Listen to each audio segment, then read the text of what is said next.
Raj.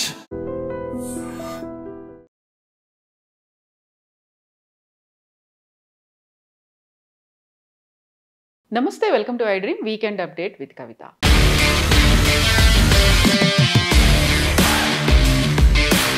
మనతో పాటుగా ఉన్నారు foundation for democratic reforms founder doctor Jayaprakash Narayana గారు.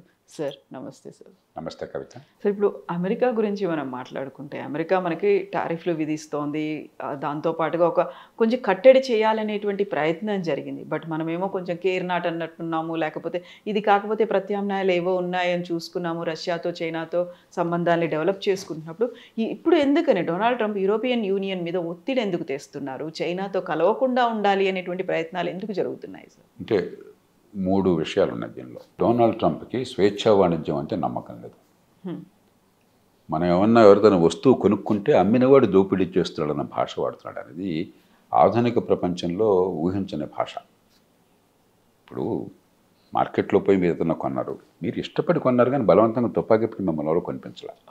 ధర నచ్చితే, వస్తువు మీకు అవసరమైతే, మన్నిక బాగుంటే మిగతా వాటితో పోల్చుకుని కొట్టున్నాం. మనం అందరం అదే చేస్తున్నాం కదా.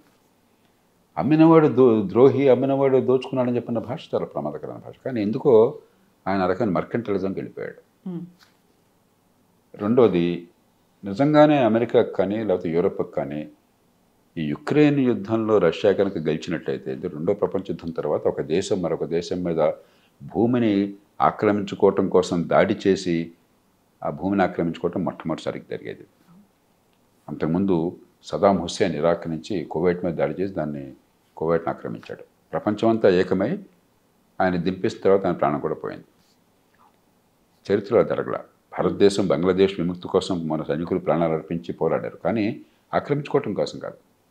అక్కడ ప్రజలు ఉచకోతకు గురవుతుంటే దారుణంగాను, ఆ ప్రజలు స్వతంత్రాన్ని కోరుకుంటే అక్కడి నుంచి శరణార్థులు దాదాపు 1 కోటి మంది భారతదేశానికి వచ్చి మనకి చాలా ఇబ్బంది అవుతుంటే ఉభయ దేశానికి గత్యంతరం లేక పాకిస్తాన్ దాడి దిగినప్పుడు మనం బంగ్లాదేశ్ని ముక్తి చేయాల్సి వచ్చింది. అంతేగాని ఆక్రమించుకోవడం కోసం చేయాలి.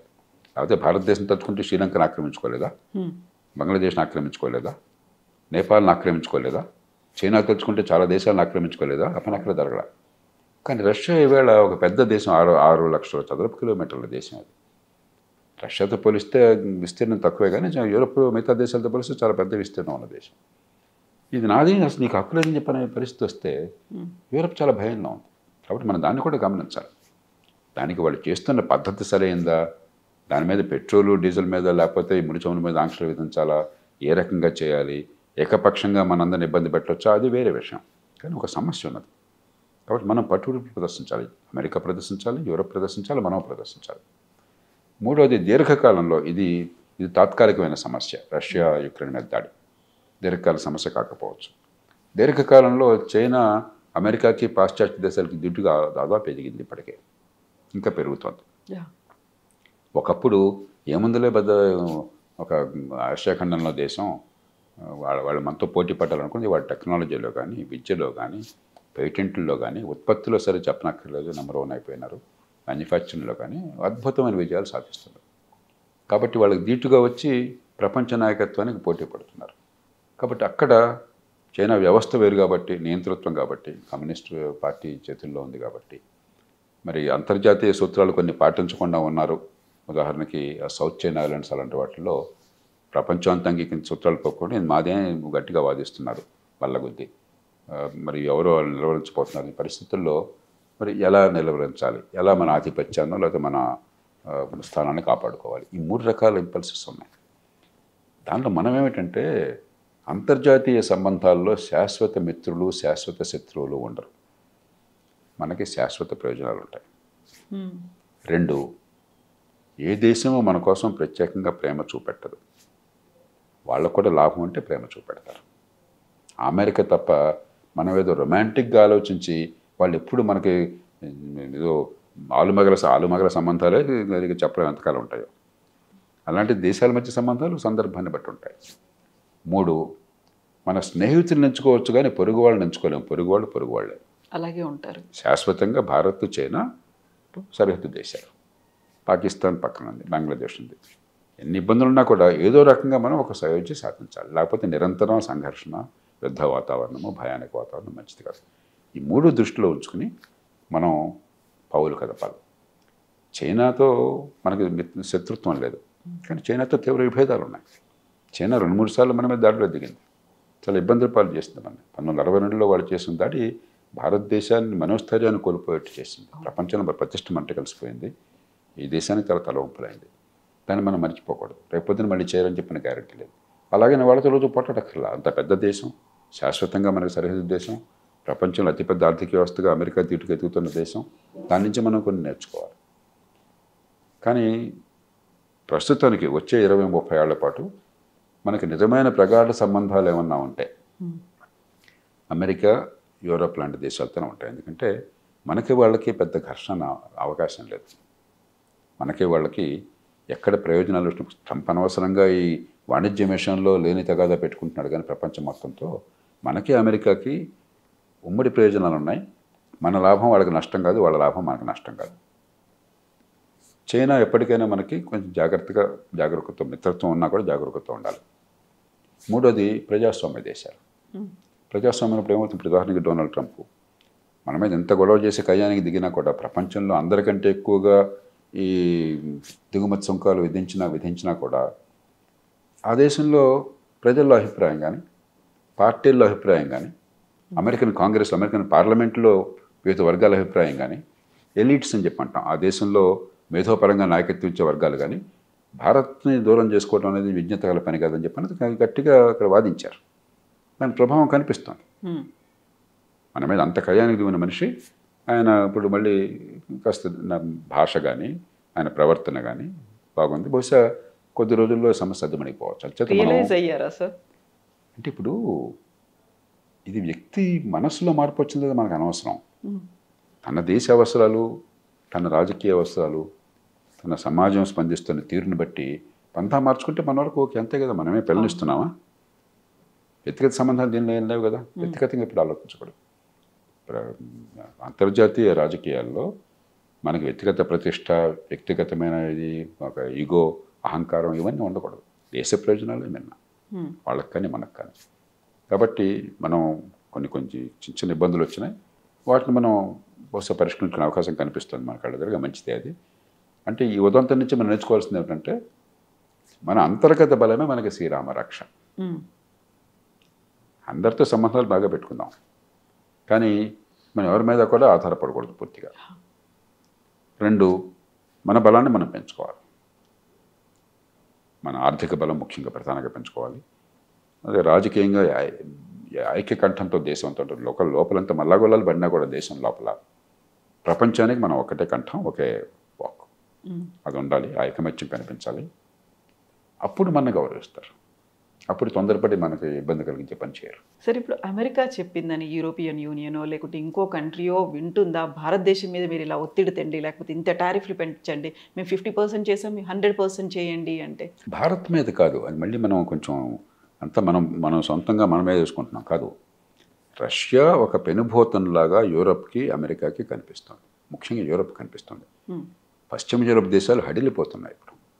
అలాగే తూర్పు యూరోప్, గతంలో సోవియట్ యూనియన్లో ఆధిపత్యం కింద ఉన్న తూర్పు యూరోప్ దేశాలు, పోలాండ్ కానీ, రొమేనియా కానీ, హంగరీ కానీ, చెక్ రిపబ్లిక్ కానీ, స్లోవేకియా కానీ, ఈ దేశాలన్నీ కూడా హడిలిపోతున్నాయి.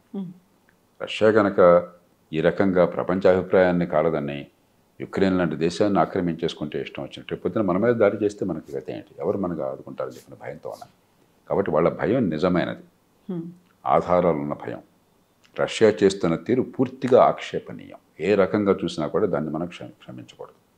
కాకపోతే మనకెందుకు గొడవ, వాళ్ళ గొడవ మధ్య మనకెందుకని చెప్పి మనం దానిలో తటస్థంగా ఉన్నాం. యుద్ధాల కాలం కాదు, యుద్ధం వద్దని చెప్పి అంటున్నాం తప్ప అంతకుమించి మనం పెద్ద తీసుకోవట్లేదు. ఎందుకంటే మనకు సంబంధించింది కాదు, ఏదో యూరప్ ఖండంలో గొడవలు. మనకెందుకు, మన ప్రయోజనాలు మనం చూసుకుంటున్నాం, అది సహజం. అది కానీ వాళ్ళు చేస్తున్నది సరైందని మన ప్రధానమంత్రి కూడా అనలా, మన దేశం ఏనాడు అనలా. ఆధునిక ప్రపంచంలో ఒక దేశం మీద దురాక్రమణకు దిగి ఏ కవింపు, ఏ కారణం లేకుండా ఆక్రమించేసుకుని ఇది నాదే అని చెప్పని బుకాయించడం అనేది అంతకంటే ప్రమాదకరమైన పరిస్థితి అంతర్జాతీయ సంబంధాల్లో మరొకటి లేదు. ఈ నేపథ్యంలో ఆ దేశాలకు నిజమైన ఆందోళన ఉంది. కాబట్టి రష్యా నిలువరించాలని చెప్పంటే, రష్యా ఏమిటి ఇప్పుడు నియంతృత్వ దేశం కాబట్టి లక్షల మంది సైనికులను కోల్పోయినా కూడా పట్టించుకోరు. అదే ప్రజాస్వామ్య దేశాల్లో స్వేచ్ఛ, మీడియా ఉన్నప్పుడు ఏమవుతుంది? ఒక యుద్ధం జరిగిందనుకోండి, మన సైనికులు కానీ లేకపోతే మన మన జవాన్లు కానీ ఒక 100 మంది ప్రాణాలు కోల్పోయారు అనుకోండి, ఆ 100 మంది శవపేటికలు వస్తుంటే దేశం మొత్తం తీవ్రంగా స్పందిస్తుంది. జన నష్టాన్ని మనం సహించలేం ప్రజాస్వామ్యంలో. అక్కడ ఎంతమంది పోయినా కూడా ఇంకో 1,00,000 మంది పెడతాం, బలవంతంగా తీసుకొస్తాం, పోతే పోతారు. అలా ఉన్నప్పుడు ఓ పెద్ద దేశం చిన్న దేశాన్ని గెలవడం చాలా తేలిక. ఆ పరిస్థితిలో ఉంది యూరప్ ఇప్పుడు. కాబట్టి వాళ్ళ భయం నిజమైంది. అంచేత రష్యాని నిలువరించాలని చెప్పంటే మరి యుక్రెయిన్కి ఏమో సైన్యం లేదు, చాలదు, జనాభా చాలదు, సైన్యం చాలదు. మరి యూరప్ కానీ అమెరికా కానీ వాళ్ళ సైన్యాన్ని పెట్టడానికి సిద్ధంగా లేదు. కొంతమేరకు ఆయుధాలు సరఫరా చేస్తున్నారు కానీ సైన్యాన్ని పెట్టడానికి సిద్ధంగా లేరు. మరి రష్యాని ఎట్లా ఆపాలా?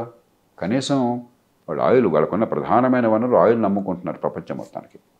ఆయిల్ అమ్మకాన్ని తగ్గిస్తే ముఖ్యంగా చైనా, భారత్,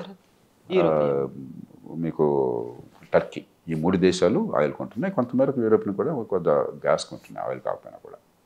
ఈ ఆయిల్ అమ్మకం లేకపోతే, ఆదాయం లేకపోతే యుద్ధం కష్టమవుతుంది. అప్పుడు చర్చలకు వచ్చి శాంతి వస్తుంది. ఈ కారణంగా తప్ప ఇది మన మీద దాడి అనుకోకూడదు మనం. అది పొరపాటు. ఇప్పుడు ట్రంప్ గారు ఏమంటాడు, మొదట్లో మన మీద పడింది. ఎందుకంటే మనం ఈ ముగ్గురులో మనమైతే కొంచెం మాట వింటామని అనుకున్నాడు ఆయన. అదేం కాదని అర్థమైన తర్వాత మన మీద ప్రత్యేకంగా దాడి కాకుండా రష్యా నుంచి ఆయిల్ కొనే దేశాల మీద అంటున్నాడు. చైనా ప్రధానంగా. చైనా, మనం ఉంటాము, టర్కీ ఉంటుంది, ఇతర దేశాలు ఉంటాయి. యూరప్ కూడా మీరు కొనడం ఆపేయండి అంటున్నాడు ఆయన.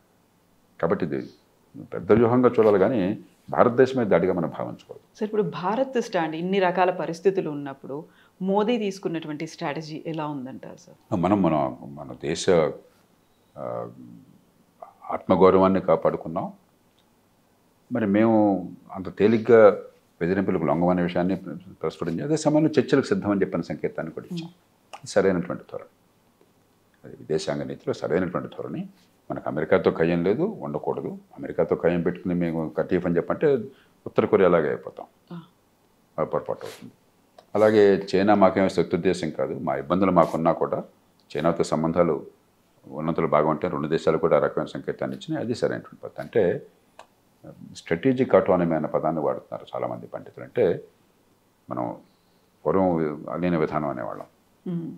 అమెరికాతో మంచి మిత్రత్వం ఉంది, ప్రగాఢమైన సంబంధాలు ఉన్నాయి. ఇటీవల కాలంలో వ్యూహాత్మక సంబంధాలు, స్ట్రాటజిక్ రిలేషన్షిప్ ఉన్నది, దానిలో అనుమానం లేదు. కానీ అంటే అర్థం మిగతా వాళ్ళకి శత్రువులం కాదు. మన సైనిక కూటమిల్లో చేరాం, మా ప్రయోజనాన్ని మేము కాపాడుకుంటాం అని చెప్పని సంకేతాన్ని ఇచ్చాము. అది గౌరవంగా ఉంది. అదే సమయంలో మనం అతిగా స్పందించకూడదు. మనం వచ్చి బస్తీ మీద సవాలనే పరిస్థితి కూడా రాకూడదు. చాలా జాగ్రత్తగా ప్రజలు కానీ, మీడియా కానీ, నాయకులు కానీ చాలా ఆచితూ స్పందించాలి. అలాగే స్పందించారు ఇప్పటిదాకా ప్రభుత్వంలో వాళ్ళంతా. సో సమదూరం సమన్యాయం అనేది అంతా. Yes sir, thank you so much sir. Thank you sir. And for more videos, please subscribe to iDream. Please subscribe to iDream. Please subscribe iDream. And please subscribe to iDream. For more videos, subscribe to iDream. please like, share and subscribe to the channel. Congratulations, iDream. Subscribe to iDream. Subscribe to iDream. So subscribe to iDream Media. iDream ki iDream team andarki huge congratulations. Please subscribe iDream Media. Please subscribe to iDream. Subscribe iDream. Please subscribe to iDream. iDream అంటే నా కళల ఛానల్ను subscribe చేసుకున్న నోరు తిరుగుతలేదు, మీరైతే గంట గుర్తు కొట్టండి. For more such videos, please subscribe to iDream. Subscribe to iDream. Please subscribe to iDream. Please subscribe iDream Media. Please do subscribe to iDream. Please subscribe to iDream Media. For best entertainment and information, please subscribe iDream. And don't forget to subscribe to iDream.